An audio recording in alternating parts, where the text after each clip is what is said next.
बिस्मिल्लाहिर्रहमानिर्रहीम, अस्सलाम वालेकुम। वेलकम टू CS बाय मुजाहिद। मेरा नाम मुजाहिद बशीर है। तो नाज़रीन, आज का हमारा जो टॉपिक है वो बेसिकली हम पॉइंटर्स पे डिस्कशन कर रहे हैं। तो हमने लास्ट हमारे लेक्चर्स थे, पहले हमने पॉइंटर्स का इंट्रोडक्शन देखा कि पॉइंटर्स बेसिकली हम एड्रेस को स्टोर करवाने के लिए इस्तेमाल करते हैं। उसके बाद हम पॉइंटर्स की डिक्लेरेशन देखी, फिर पॉइंटर्स की इनिशियलाइजेशन देखी कि पॉइंटर के अंदर हम कोई वैल्यू का एड्रेस असाइन किस तरह करवाते थे। तो आज के हम लेक्चर में बात करेंगे कि जिस तरह हम किसी फंक्शंस को कॉल करते हैं, कॉलिंग फंक्शन के अंदर हम जो स्टेटमेंट लिखते थे फंक्शन कॉल की, तो उसके अंदर हम कहते थे कि एक तरह तो हम कॉल करवा सकते हैं कॉल बाय वैल्यू। तो कॉल बाय वैल्यू के अंदर हमारे पास क्या होता था, थोड़ी सी हमारे डिफ़िकल्टीज़ ये होती थी कि जब हम कॉल बाय वैल्यूज़ करते थे तो हमारे पास जो डाटा होता था सबसे पहले हमें उसकी कॉपीज़ बनानी पड़ती थी, तमाम कॉपीज़। जिस तरह वो स्टैक के अंदर स्टोर करवाते थे, स्टैक आप शायद डेटा स्ट्रक्चर में पढ़ चुके होंगे कि स्टैक क्या होता है, तो वो हमारा टॉपिक नहीं है। कहने का मकसद ये है कि स्टैक के अंदर हम पहले उनकी जो कॉपीज़ थी वो उनको स्टोर करवाते थे, कॉपीज़ करते थे जो हमारा डाटा होता था।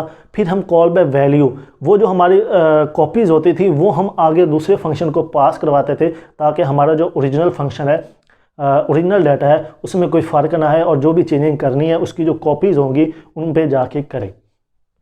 लेकिन जब हम कॉल बाय रेफरेंस की बात करते हैं तो कॉल बाय रेफरेंस में हम क्या करते थे कि पॉइंटर्स का इस्तेमाल करते हैं। अब पॉइंटर्स का इस्तेमाल कॉल बाय रेफरेंस में ये किरदार अदा करता है कि जब हम कॉल बाय रेफरेंस के दौरान पॉइंटर का इस्तेमाल करते हुए कोई वैल्यू किसी फंक्शन को पास करेंगे तो उसमें हम वैल्यू नहीं पास करेंगे, बल्कि जिस जगह पे हमारा वो डाटा पड़ा होता है उस जगह का जो एड्रेस होता है वो हम दूसरे फंक्शन को पास करेंगे। फ़र्ज़ करें कि अरे में मेरे पास डाटा मौजूद है, उस अरे का एड्रेस दे देता हूँ दूसरे फंक्शंस को कि जी ये अरे है तो ये उसका एड्रेस है, आप वहाँ पे चले जाएं, जो डाटा पड़ा है आप उसको इस्तेमाल करें। लेकिन इस चीज़ में हमारे पास एक हमारा नुकसान ये होता था कि हमारा जो ओरिजिनल डाटा होता था उसमें वो चेंजिंग कर सकता था, वो हमारा जो ओरिजिनल डाटा होता था वो सेव नहीं रहता था। अब वो उस पर डिपेंड करता था फंक्शन पे, वो उसको सही से इस्तेमाल करे या उसके अंदर अपनी मर्ज़ी से जो चेंजिंग करना चाहे कर सके। लेकिन कॉल बाय वैल्यूज़ में ये था कि उसके ओरिजिनल डाटा हमारा सेव रहता था और कॉपीज़ के साथ वो अपना प्रोसेस करता था। तो बेसिकली हमारा आज का टॉपिक का मकसद ये है कि हमने वो सिंटैक्स देखना है कि अगर हमने कॉल बाय रेफरेंस करना हो तो वहाँ पे पॉइंटर्स का हम इस्तेमाल किस तरह करते हैं।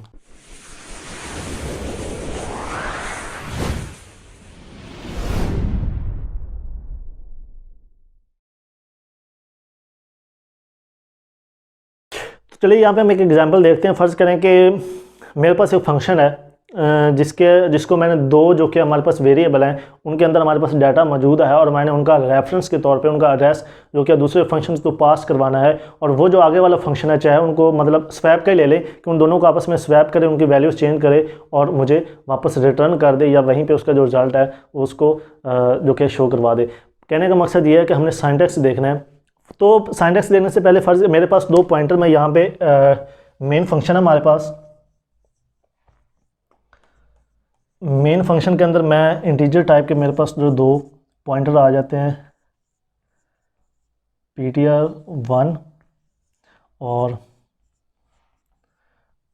ptr2, और इसके साथ मैं दो इंटीजर टाइप के वेरिएबल डिक्लेयर करवा देता हूँ। फ़र्ज़ करें कि मेरे पास x है और y है होगा, तो इनको मैं यहीं पे x और y को इनिशियलाइज़ करवा देता हूँ। फ़र्ज़ करें कि x में 10 स्टोर है और y में जो कि है 20 स्टोर है। अब मैंने ये जो हमारे पास दो मेरे पास वेरिएबल है, अब मैंने इनके एड्रेस को जो कि ये जो मेरे पास दो पॉइंटर वेरिएबल थे मैंने उनको असाइन करवाना है, यानी कि उनके अंदर स्टोर करवाना है एड्रेस को।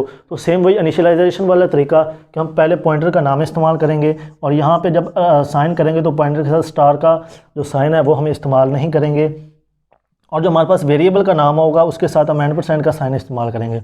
तो इस x का एड्रेस हम ptr1 में स्टोर करवा देंगे और जो हमारे पास ptr2 होगा उसके अंदर हम y का जो हमारे पास एड्रेस होगा वो स्टोर करवा देंगे।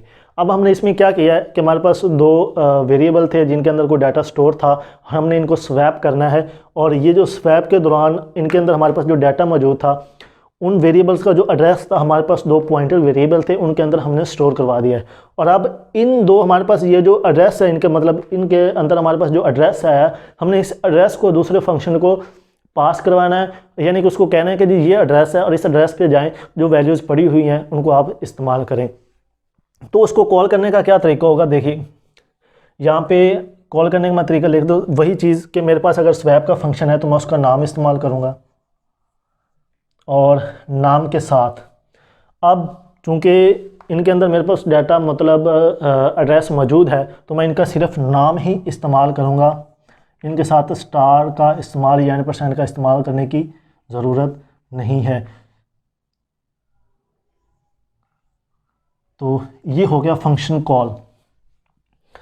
अब फंक्शन कॉल का सिंटैक्स यही है कि हमने जिस फंक्शन को एड्रेस पास करवाना है उसका नाम इस्तेमाल करेंगे, नाम के साथ वो पॉइंटर्स जिनके अंदर हमने वैल्यूज़ जो हमारे पास डेटा था वेरिएबल्स के अंदर उनका एड्रेस स्टोर करवाया है, उन एड्रेस शुदा मतलब जो पॉइंटर्स होंगे हमने उनको दूसरे फंक्शंस को पास करवाना है। अब बात आती है कि जो हमारे पास जो दूसरा फंक्शन है वो इनको रिसीव किस तरह करेगा। तो उसका सिंटैक्स कुछ इस तरह होगा कि क्योंकि हमने इसका नाम स्वैप रखा है, तो स्वैप नाम का हमारे पास फंक्शन है और स्वैप के अंदर सेम वही चीज़ जिस टाइप का ये हमारे पास डाटा होगा, हमने कहा था कि जिस टाइप का हमने डाटा, जिस तरह हमने पहले फंक्शन में बात की थी कि जब उसके आर्ग्यूमेंट्स लिखते हैं तो उनके साथ हम डाटा टाइप ज़रूर लिखते थे, क्योंकि हमारे पास डाटा इंटीजर टाइप का है और हमारे पास चूँकि पॉइंटर भी इंटीजर टाइप के हैं, तो यहाँ पे इंट ptr1 इंट ptr2 और ये हमारे पास आ गया इसका फंक्शन का ब्लॉक। अब ये चीज़ सेम वही चीज़ कि हमने जब उनको वैल्यूज़ पास करवानी है तो जब वो रिसीव करेगा तो इंटीजर। अब यहाँ पे आपने ये आपके ज़हन में एक सवाल होगा कि जब हमने इनको पास करवाया था तो इनके साथ हमने स्टार का साइन इस्तेमाल नहीं किया था, लेकिन जब हम यहाँ पे इनको रिसीव कर रहे हैं तो इनके अंदर हम जो कि है स्टार का साइन क्यों इस्तेमाल कर रहे हैं। देखिए बात वही है कि हमने यहाँ पे डिक्लेरेशन के दौरान इनको जो क्या स्टार का साइन इस्तेमाल किया था, बेसिकली हम यहाँ पे भी डिक्लेयर ही कर रहे होते हैं। आपने ये कंसेप्ट रखना है ज़हन में कि हम इनको डिक्लेयर ही कर रहे होते हैं, मतलब इनकी हम डाटा टाइप भी बता रहे होते हैं कि इस टाइप की चीज़ वहाँ से आ रही है और वो इस चीज़ के अंदर आ रही है। क्योंकि हम पॉइंटर्स के अंदर उनका एड्रेस भेज रहे हैं, इसलिए हम जो आगे यहाँ पे आर्ग्यूमेंट्स इस्तेमाल करेंगे वो पॉइंटर्स ही होंगे। जब हम इनके साथ डाटा टाइप इस्तेमाल करेंगे तो हम इनके साथ स्टार का साइन भी इस्तेमाल करेंगे। बॉडी को नहीं देखना, बॉडी आप पे डिपेंड करती है कि आपके ने उस पर क्या प्रोसेस करना। बेसिकली हमारा मकसद है सिंटैक्स समझने को कि पॉइंटर यहाँ पे क्या किरदार अदा करते हैं। अब होता क्या है कि अगर हम इस तरह इसको लिखते हैं एज अ रेफरेंस पॉइंटर को इस्तेमाल करते हुए इनको एड्रेस पास करवाते हैं, तो ये क्या करता है कि हमारे पास जो ओरिजिनल वैल्यूज़ होती थी उनके अंदर चेंजिंग कर देगा। अब अगर हमने जहाँ पे इस फंक्शन को कॉल किया है इसके बाद हम यही वैल्यूज़ इनकी इस्तेमाल करना चाहें तो इनकी वैल्यूज़ हमें चेंज शुदा मिलेंगी। चूँकि हमने इनको रेफरेंस पास कर दिया था, एड्रेस पास कर दिया था, तो इसने उसकी ओरिजिनल वैल्यूज़ में भी जाके चेंजिंग कर दी थी उस लोकेशन पे। तो अब इसके बाद अगर हम इस्तेमाल करना चाहें तो इनकी जो चेंज शुदा वैल्यूज़ होंगी वो हमें मिलेंगी, ओरिजिनल वैल्यूज़ हमें नहीं मिलेंगी। तो यहाँ पे ये भी एक डिसएडवांटेज समझ लें आपको कि हम इसको एक्सेस दे देते हैं कि जी आप हमारे ओरिजिनल डेटा पे चले जाएं और जो करना चाहें वहाँ पे कर सकते हैं। तो ये बेसिकली हमारे पॉइंटर्स का इस्तेमाल था कि अगर हमने फंक्शंस को पॉइंटर को इस्तेमाल करते हुए कोई एड्रेस पास करवाना है तो वो हम किस तरह करवाएंगे। तो इंशाल्लाह जो हमारा नेक्स्ट लेक्चर है उसमें हम एक डिफरेंट टॉपिक डिस्कस करेंगे। तो इंशाल्लाह नेक्स्ट लेक्चर में मिलते हैं। अल्लाह हाफ़िज़।